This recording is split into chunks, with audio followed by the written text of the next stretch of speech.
I was sitting there listening and I forgot I'm going to speak. I'm getting so excited when we talk about innovation. It's something that in the past 20 years, people say, Jack, what are you doing? I call myself innovation. But most people say you're crazy. You're doing something never exists. And I'm very, very honored to be invited here today. I think I want to say great congratulations for this great innovation center, the opening. I met Simon Paris, I think, 10 years ago in Davos. I listened to his speech. His determination for innovation, leadership, courage inspired me. I would say many of the things that Alibaba doing that needs courage, needs determination, needs leaderships. So I think he is with us all the time. And I think this innovation center is also a gift for the 70th anniversary of Israel. 4 months ago, I came to Israel. This is my first trip to Israel. I came with 37 Alibaba senior executives. Why we came here? We got a lot of invitations, but the reason we came here because we had a huge debate among ourselves because of the competition, because of the pressure, because of all these things that are around us, the anxiety. And I say, let's go to Israel. When you are there, you know what competition means. When you're there, you know when the people surrounded you, how you can survive. And after 4 days, visited the government, companies, venture capitalists, and a lot of entrepreneurs, we learned 2 things. First is innovation. Second is chutzpah, the courage to challenge. And we find in Israel, innovation is everywhere. It's just like water, it's just like a food. It's so natural. And I think to not discuss about innovation is the innovation in Israel. People here all talk about this. In the past 70 years, from my experience, for what we learned, that Israel people proved one thing. Even you have nothing, you have anything, right? You don't have anything. But if you have brain, if you have heart, you can make everything possible. From my understanding, brain is the place where you hold the knowledge, education, training. The heart is the place where you hold the wisdom. And IQ is the brain, and EQ is the heart. If you have a strong EQ, you may be easy to be successful, but people like you. You have a value, you have a friendship, you have trust. But if you have great IQ, it's very difficult for you to fail quickly. A lot of people easy to get success, but losing very quickly. That's because they don't have enough IQ. When IQ and EQ connected, that means when brain and heart connected, that is the knowledge and wisdom connected, that is called innovation. And I believe that if you want to be successful, you should have the good EQ. If you don't want to fail quickly, you should have IQ. But if you want to be respected, you should have LQ, the Q of love. And Israel has all these things. Israel has the best education systems. I had a wonderful discussion with the Minister of Education. I learned a lot. And I think this is the treasure. Israel is the country. They know the most precious resource in the world is not oil. It's not the gas. It's the human brains. You make the human brains great. And Israel also have the great life experience that very few countries in this world have. You combine these things together. And that is the secret source of magic of Israel's success. I'm very happy to hear that today the innovation is for better life. And this is Israel innovate not only for himself, not only for Israel, Israel innovate for humans, for the world. And this is the exact LQ we need. Today I come here to discuss about innovation. Where the idea come from? And people say, Jack, after 19 years being an Alibaba founder and a CEO, what you've got? People say you got rich. I think the wealth I've got is that I've known and met so many great people in the world. I remember one story. After Second World War, a grandson asked grandfather, "Grandfather, you joined the war. So are you a hero in the war?" The grandfather said, "No, I'm not the hero, but I have the honor to work with and fight together with all the heroes. I'm lucky enough in the past 19 years, I have the honor to meet so many great leaders and make so many great entrepreneurs, innovators. I think from them, I have the honor. This is my wealth, and I want to share with you. Most of innovations, not because they want to, because they were forced to. Israel, there's no water, no oil, no resources. And most people innovate for success. And I find Israel people innovate for survive. You don't have diamond, but you have the biggest diamond exchange in the world. And you don't make cars, but you have the best car technology in the world. You don't have water. And first time, 4 months I heard that you are one of the biggest export of vegetables and fruits to the Europe. And you don't have water. That's amazing. And the other thing is that Alibaba, people say, "Jack, you are amazing. How could you make such a huge investment in 9 years ago to develop cloud computing? And you know nothing about technology." That is true. I know nothing about technology.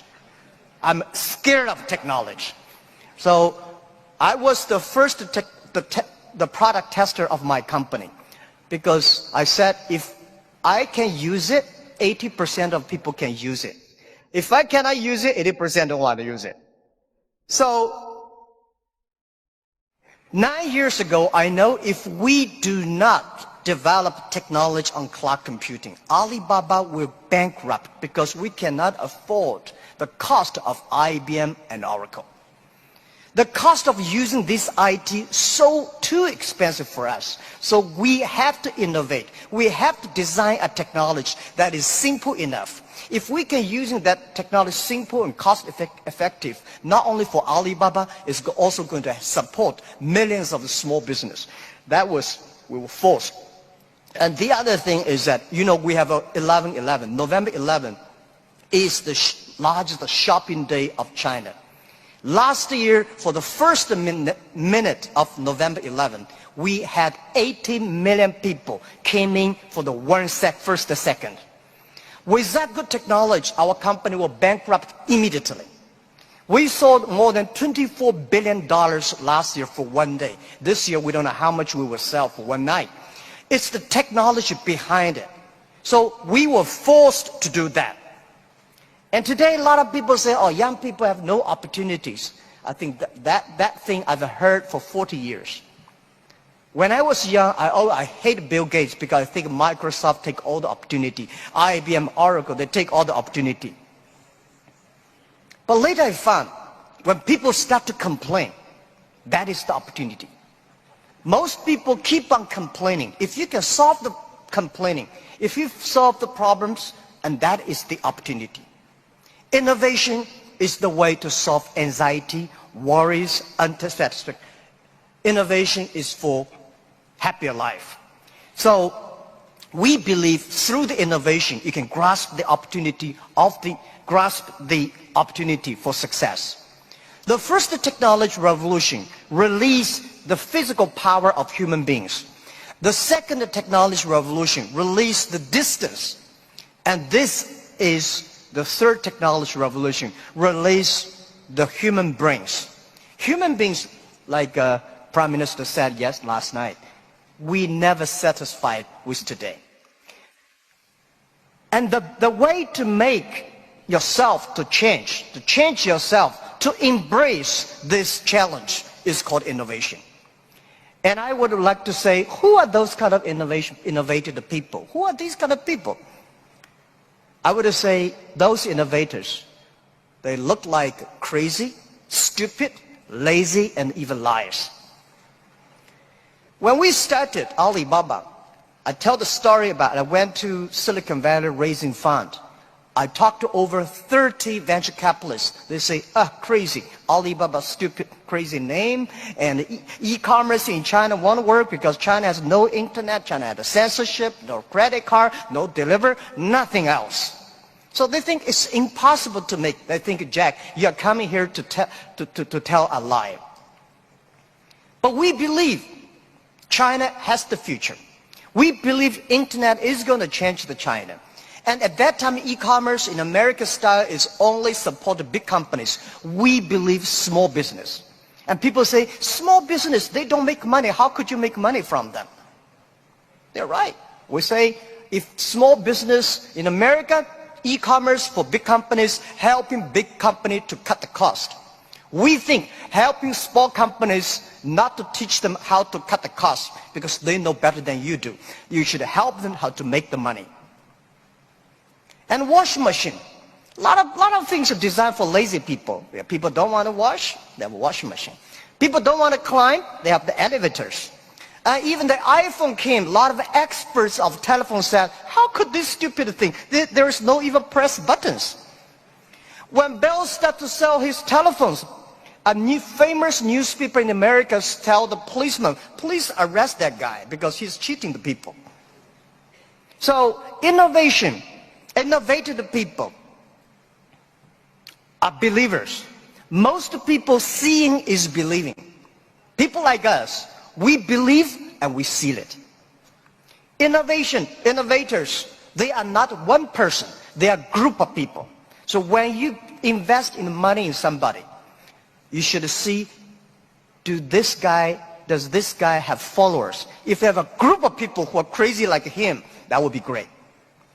I remember early 2000, I went to the United States to talk about, make my speech about internet in the future in China. I believe internet population in China will be bigger than the USA. People say, that is not true. My reason was very simple. China have 1.4 billion people. USA have only 300 million people. Make everybody online, 300 million, right? So China has a huge potential for that. But one of the guys said, Jack, what you're talking about, internet companies should have values and mission, that is crazy. And I say, sir, please come to my company. So I came to Hangzhou, my company, spent 1 week, and the day he left, he said, Jack, I know you're crazy, but I found 100 people in your companies, they're all crazy. Crazy people don't think they're crazy. They think people outside they're crazy. So, and most of the innovators are not very successful people because successful people very difficult to change. I never try to convince successful people. They will tell you how they succeed, they will continue to do this. Those people who don't succeed, they always want to succeed. So one of the reasons why Alibaba succeed 20 years ago, we never try to convince those people who are successful. We try to spend time on the people who are 18 years old, 20 years old. They are not successful. So 20 years later, they become successful, we become successful. That is how we did it. Now most of the people who buy online, they are 35 to 40. 20 years ago, they only spent $2. Now they spend $3,000. That is the difference. Innovation has nothing to do with the technology. Technology is just a way to do. When we talk about innovation, everybody says, high technology. It's not about that. Innovation, everybody can do it. Right. Those people who do not know anything like technology, like me, we can find those people, rely on these people, try those people who have the technology. In our site, our Alibaba site, there's one guy selling shoes 48 inches only. And I say, how can this guy sell shoes for 48 inches?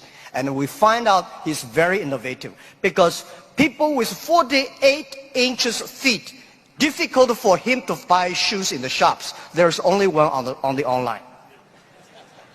And there are a lot of innovative ways. Those guys design, lazy guys, they watch TV lying on the sofa. So they designed a specific glass that you can lie on the sofa, watch on TV. They sell perfectly.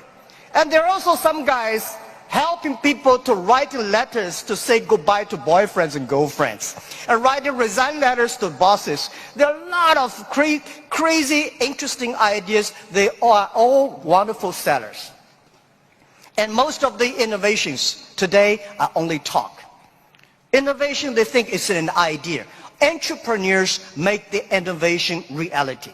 So we have to show a real entrepreneur have to believe in the future, have to suffer, have to be ready for the terrible lives in the future. So I believe everybody has the ability of innovation. But you just don't spend the time to discover that. And lastly, very important, is the government. Now, we are entering into a new world. This world is going to be very complex, very disrupted, and every technology revolution caused world problem. The first technology revolution caused World War I. The second technology revolution caused World War II. Now we are in the third technology revolution. We should not have a third world war. But if there is a third world war, should be the war against poverty, disease, and environment. These are the things that human beings should fight together and work together. A government should to lead, not to govern. The government should empower and protect the innovation, not control the innovation. And I think the best investment for tomorrow is education. In the past 20 years, thank you. In the past 20 years, we make people like machines. Next 20 years, we will make machines like people. You like it or don't like it, we have to change ourselves. This thing is coming. What we should do to change our education systems, to teach our kids they can do the things the machine cannot do. This is the thing. It's concerned to every family, and every government should pay attention to that. And I think government should also encourage entrepreneurships. I really appreciate Prime Minister yesterday talk about entrepreneurs. It's the entrepreneurships that make ideas reality. Innovation is always going to be destroyed of yesterday. A lot of people who were successful yesterday will not like it. So government should know what not to do. Let me tell you one story. In 1860s, when UK had first the cars came in, automobile coming, they destroyed a lot of jobs of these horsemen. Horsemen at that time are the main jobs of the society. These are white-collar people. They went to the government, pushed the government, say, you should stop these cars because they're going to kill people on the road, it's going to destroy the jobs. So the government passed a law called Red Flag Bill. They do not allow any car drive faster than 7 miles per hour. And they should always follow behind the horses. That stop it. Protect the people for some groups of people's interest, but destroy the whole industry. And the other thing, innovation is interesting, and it's also going to stop by a lot of people. People don't like it. I went to the Museum of Basketball. You know, basketball used to have a basket. People threw the ball inside, and with a ladder to take the ball out. This thing has been last for 18 years. And there's one guy said, why not cut the bottom? And it will be easier. It's a great idea. Much more, basketball become more competitive, but people hate it. It's the people who hate it the most were the guy who with the ladder. He said, I'm losing my job. So this is what I want to say. People start to worry. Artificial intelligence, robots, jobs. But don't worry about it. Human beings are much smarter than machines. Machine can never control because machine only have chips. Human beings have the hearts. I remember 1995 when I studied internet in China. There is a big meeting. There is a small meeting among 24 people in Beijing in the evening for discussing for 3 hours. There are a lot of experts start to discuss about the internet. They think internet is going to destroy this, destroy that. A lot of worries. They think government should control it. Almost 22 years passed. Those things we worried never come up. Those things we did not worry all came up. And I want to say, don't worry about the future. Young people, don't worry about the future. And don't worry about the the size of the machine, I think small business don't worry about, because small business believe small is powerful, small is beautiful. Using innovation, small business can compete anybody in the world. And this is just like Israel. The small is beautiful and small is powerful. So my view is that rely on the young people, rely on the small business. Believe the future. Be optimistic. The world is beautiful. Today is just the beginning. But anything, remember, this is my philosophy of life the past 20 years. Today is difficult. Tomorrow is much more difficult. The day after tomorrow is beautiful. Most people die tomorrow evening. Thank you very much.